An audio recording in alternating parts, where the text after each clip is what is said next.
Channel को subscribe करें और साथ अपीयर होने वाले बेल आइकॉन को ज़रूर प्रेस करें। बिस्मिल्लाहिर्रहमानिर्रहीम। अस्सलाम वालेकुम वरहमतुल्लाहि वबरकातुहू। मैं हूं आपका family physician doctor Mohammad Asif Yunus. आज हम डिस्कस करेंगे मसूड़ों से खून आने की वजूहात और इसका इलाज। नंबर 1 पे है इन्फेक्शंस, यानी मसूड़ों की अगर इन्फेक्शन हो जाती है तो उसमें इन्फेक्शन और सोजश की वजह से उसकी जल्द ख़राब हो जाती है और मसूड़ों से खून आना शुरू हो जाता है।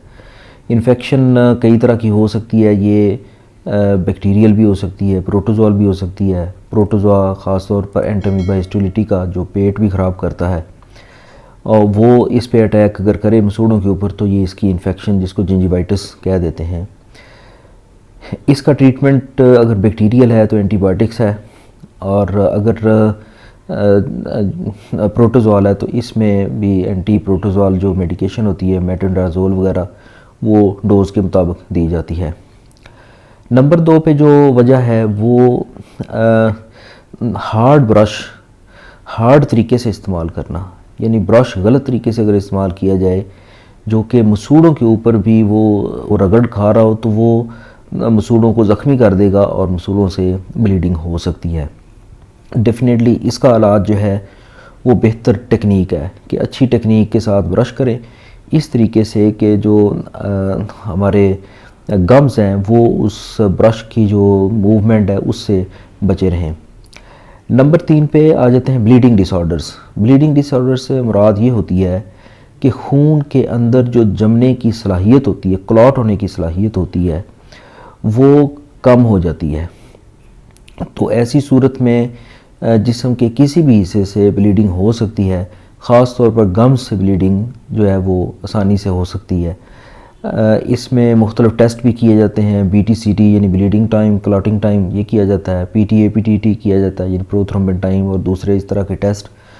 तो उसमें वो देखा जाता है कि कोई ऐसे कोई क्लॉटिंग फैक्टर्स जो हैं उनका कोई डिफेक्ट अगर हो तो उसको करेक्ट किया जाता है, या कोई और ब्लीडिंग डिसऑर्डर है तो उसको अकॉर्डिंगली जो है मेडिसिन्स के ज़रिए से उसको दुरुस्त किया जाता है।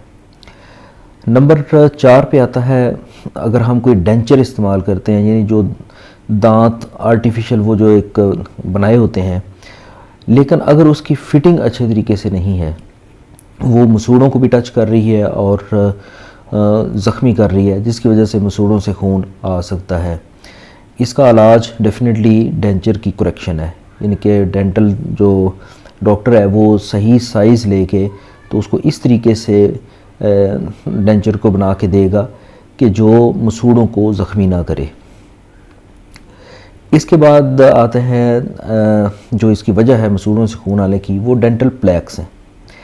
डेंटल प्लैक्स जो होते हैं वो बैक्टीरियाज़ और मुख्तलिफ़ किस्म का डेब्रिस जो होता है, बैड मटेरियल, वो उनके जमने की वजह से वो जब मसूड़ों के साथ टच करना शुरू कर देता है तो आहिस्ता आहिस्ता से मसूड़े ज़ख्मी हो जाते हैं और मसूड़ों से खून आना शुरू हो जाता है। इब्तदाई तौर पर तो इसका इलाज अगर प्लैक्स बने हुए हैं तो वो डेंटल डॉक्टर जो हैं वो इसकी सफाई कर देते हैं। ख़ास तौर पर अल्ट्रासोनिक एक जो है वो वे होता है, उसके ज़रिए से उसको ऊपर से रिमूव कर दिया जाता है। उसके बाद प्रॉपर तरीके से दांतों की सफाई का ख्याल रखना ये इससे बचाव के लिए ज़रूरी होता है। इसके अलावा जो डेंटल फ्लॉस है वो एक, यानी जो जैसे वो धागा सा इस्तेमाल करते हैं उसको डेंटल फ्लॉस बोलते हैं। तो अगर उसके ज़रिए हम सफाई करते हैं दांतों की, उसके जो दांतों के दरमियान जो खला होता है उसको क्लियर करने के लिए, उसको साफ़ करने के लिए जो फ्लॉसिंग की जाती है, अगर वो प्रॉपर तरीके से नहीं है, उससे आप मसूड़ों को भी ज़्यादा वो टच करते हैं बार बार, तो उससे भी मसूड़ों से ब्लीडिंग हो सकती है। इसके बाद जो वजह है वो विटामिन्स की कमी है। इसमें ख़ास तौर पर 2 विटामिन्स बड़े इंपॉर्टेंट होते हैं, एक विटामिन C है और एक विटामिन K है। ये दोनों ही जो खून के अंदर जमने की सलाहियत है उसको बेहतर करते हैं। अगर इनकी डेफिशिएंसी हो तो ब्लीडिंग टेंडेंसी बढ़ जाती है, जिसकी वजह से गम्स से यानी मसूड़ों से खून आ सकता है।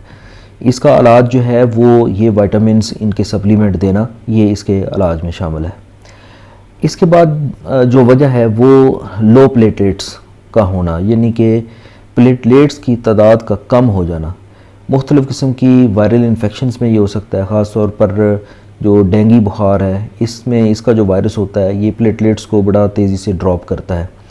तो अगर प्लेटलेट्स की तादाद बहुत कम हो जाए, जो कि और वजूहात भी हो सकती हैं, जैसे इम्यून थ्रोम्बोसाइटोपेनिक परपरा है, ये ऑटोइम्यून डिजीज़ है, इसमें एंटीबॉडीज़ जो होती हैं वो हमारी अपनी ही एंटीबॉडीज़ प्लेटलेट्स के अगेंस्ट काम करके उनको डिस्ट्रॉय करती हैं, तो इसकी वजह से भी प्लेटलेट कम हो जाता है। तो प्लेटलेट कम होने की वजह से खून के अंदर जो खून के क्लॉट बनने की या जमने की सलाहियत कम हो जाती है, जिससे मुख्तलिफ़ जिस्म के हिस्सों से ब्लीडिंग हो सकती है, बेशमूल गम्स जो मसूड़ों से खून आना है यहाँ से भी ये ब्लीड कर सकते हैं। इसकी करेक्शन जो है वो डेफिनेटली जो डिज़ीज़ है जो इसको काज कर रही है, वायरस है, उसको डील करके या मुख्तलिफ़ किस्म के फूड सप्लीमेंट्स देने से, या अगर ये ITP है यानी इम्यून थ्रोम्बोसाइटोपेनिक परपरा है तो उसको अकॉर्डिंगली, जैसे कि इसमें स्टीरॉइड्स इस्तेमाल करवाए जाते हैं, तो इसकी करेक्शन उससे की जाती है। इसके अलावा जो इसकी वजूहात हैं उसमें खून पतला करने वाली जो अद्वियात होती हैं, जैसा कि एस्प्रिन है, क्लोपिडोग्रेल है, इसमें वारफरिन है, मुख्तलिफ़ जो कंडीशंस हैं उसके लिए ये मेडिकेशन इस्तेमाल करवाई जाती है। लेकिन अगर इसकी डोज़ प्रॉपर एडजस्ट ना की हुई हो तो खून जो है वो ज़्यादा पतला हो सकता है, जिसकी वजह से मसूड़ों के अंदर से खून रिस सकता है या गम ब्लीडिंग हो सकती है। इसका जो इलाज है वो उसकी डोज़ एडजस्टमेंट है और ड्रग इंटरेक्शन का भी ख्याल रखना ज़रूरी होता है, क्योंकि कुछ ऐसी ड्रग्स भी होती हैं जो दूसरी ड्रग्स के इफ़ेक्ट को बढ़ा देती हैं या कम कर देती हैं। तो कोई भी मेडिकेशन ख़ुद से लेने से पहले डॉक्टर से मशवरा करें ताकि वो प्रॉपर तरीके से डोज़ को एडजस्ट कर सके।